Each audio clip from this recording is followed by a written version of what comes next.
Hey guys, it's Annie Woods. This is my new writer's nest. Yeah, that is my writer's nest now. A coworker has been gracious enough to allow me to buy her old laptop off of her because she just got a new one. She gets 20 bucks out of each paycheck till it gets paid off. We figured $200 was fair for a little cheap Vio. I miss my monstrosity, but monstrosity is currently on sale for $600 at the pawn shop where I pawned it.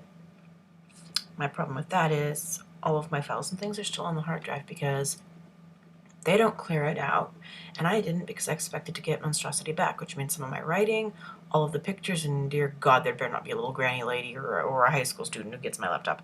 They're going to be shocked by some of the pictures on there.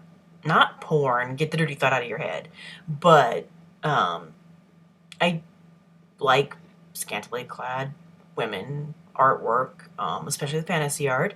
There is some where you get the boob shots, especially was it Vallejo, Luis Royo, a lot of those guys. They do a lot of boob shots. Nothing there. Covered down here, but nothing here. I got a lot of those. There are some really interesting, weird ass things on my hard drive. And I am pissed and unhappy that I lost him. But I didn't have the $200 to keep him from selling monstrosity. And he lost himself, faceless one, husband. He lost he lost some other things that we put on pawn. And it's just not a good, that's a touchy subject between the two of us because that was partially his fault, partially my fault. But he was the one responsible for pawning them. He was the one that was responsible for reminding me when I had to give him $100 because honestly, I do forget, but it's my fault for not keeping track of it as well. So we're both at fault. We both lost things that were important to us. And dear God, please let whoever gets it just set it back to factory defaults if I can't scrape up $600 to rescue monstrosity. However, given the fact that I am trying to move right now, that's not going to be likely unless in a couple months when I go back and hopefully, have extra money, that monstrosity is going to still be sitting there. In which case monstrosity comes home. Otherwise, I'm stuck with the dinky little Vio over there that I do not. I appreciate it because it's a laptop and now I can actually have my own workstation again. But it's not monstrosity. Monstrosity was huge and heavy and had so much more power than my little Vio does. Monstrosity was a Toshiba satellite, a something or other. Fairly recent. I think I bought him last year. But, well, that's life. Shit comes and shit goes. And unfortunately, shit seems to roll downhill. And I seem to catch a lot of it. Yeah.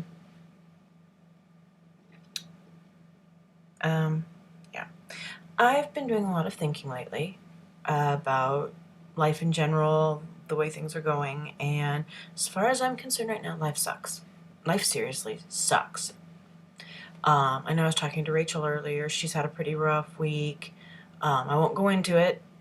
Just, we were talking, and she's kind of had a rough time, and I'm having a rough time, and we got talking, and then we got talking with Katie Sarge, and we came to the consensus that life sucks. We're not where we want to be in life, but with what we want to do with our lives, the writing, we don't have any. We have to create our own milestones and our own goals to show that we're making the progress. I've actually made a leap of faith and posted a Sunday, what is it called? A sample Sunday, I think is the hashtag on Twitter. There. And then I got it, and then I tweeted it, obviously. That's a portion out of one of the early chapters in Only a Name. It's a rather bloody offering, but I think it best reflects the kind of world that those guys have found themselves in. It's really not a great place to live right now in that world, especially not if you're who they are, and you have to read to understand. But, a question came up which I found I couldn't answer. What do I have to show for my life? It came up in a conversation with, I need to learn to stop talking to certain people, like certain family members, because they're a bunch of, anyway. The person in question was giving me crap about being a complete and utter failure. I'm 33, almost 34. I am married, and have been married for almost 9 years now. And I've been together with the same guy for almost 12 years now. So that's a real, sadly, aside from one sibling that's a record in my family, the one sister I'm talking about has been married now for over 20 years and is still going strong. So I'm really, kudos to her for that. We've hit some rough patches and have talked about separating, but we never have and most likely never will. We hope. But I mean, I'm 33, almost 34, childless, not ever capable of having children, ever. I don't have a degree. I'm working in a I'm working in a job that's a dead end job without a degree. My husband is doing the same thing. We barely break even most months. We got to get out of here. We're trying to find a place to live. Eventually, we hope to kind of move out of the state because there's way too much crap that's happened in the state that we want to deal with. The memories are really bad, and we're just looking at each other going, we have no future. We really don't. We can't afford to go to school because we have to work. But in order to get anywhere with our jobs, we have to be able to go to school. It's a complete and total catch-22. We work, we pay our bills, that's it. Or one of us works, one of us goes to school, and we don't pay our bills. Guess which option we're choosing? And if both of us went to school, we couldn't pay our bills at all.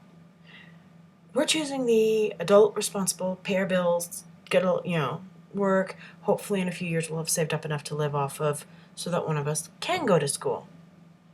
When we're barely breaking even every month, it's not going to happen. Himself wants to be an engineer. I got to get him into school to become an engineer. I'm more than happy to put everything on hold to put him through school. But I got to be able to financially afford it. And we've already discovered that he cannot work part-time and go to school full-time, and he cannot work part-time and go to school part-time. He doesn't get his homework done. He has to be able to focus on school. So right now we're waiting to see what happens. But one thing that did come up in the conversation with Rachel and with KD and on Twitter, and something that kind of really hit home for me is I keep moving forward because I've got friends that actually care and want to see me move forward. Just like I'm sure there's got to be people out there who care about, when you hit rock bottom and you feel like you can't go anywhere. And if you're like me and have been utterly abandoned by people who should care about you, for the most part, find those that can care about you, that do care about you, and surround yourself with them, because they'll tell you to shut the hell up once in a while if you keep whining too much, but they will also be there to support you and help you and push you forward when you feel like all you're doing is falling back. So Rachel, Katie, Taya, everybody, thank you. You guys are awesome, and right now, I honestly would not be doing this without you guys, without your support. I wouldn't be able to move forward without your support, because even though he supports me and everything, he's my husband and I kind of halfway expect him to. But you guys aren't, you guys only know me as, online. Rachel, you and I, Katie, you and I both, we've all contacted, each other off Twitter. And so we're starting to get to know each other outside of Twitter. But really, all of you, thank you. You guys are awesome, and I'm really appreciative of the fact that I have you guys. And I gotta stop this or YouTube won't let me post this. Anyways, Sunnywood signing off for this week. See you guys next week with the vlog. And yes, I promise the fess up's coming up shortly. You should see, when you see this, you'll see the fess up. Later all.